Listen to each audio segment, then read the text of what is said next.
সুপ্রিয় দর্শক, সবাইকে স্বাগতম জানাচ্ছি।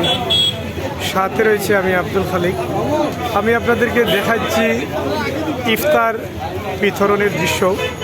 জালালাবাদ সমাজ উন্নয়ন সংস্থা আয়োজিত পবিত্র মাহে রমজান মাসে এই অসহায় দরিদ্র পথচারী রোজাদারদের মধ্যে ইফতার বিতরণ করা হচ্ছে।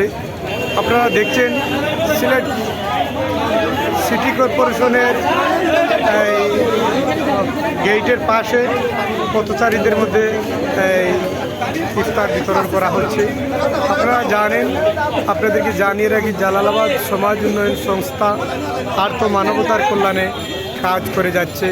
শিক্ষা, চিকিৎসা সহ সকল ক্ষেত্রে এই সংস্থা এই দেশের কল্যাণে ভূমিকা রাখছে। তারই ধারাবাহিকতায় পবিত্র মাহে রমজান মাসে এই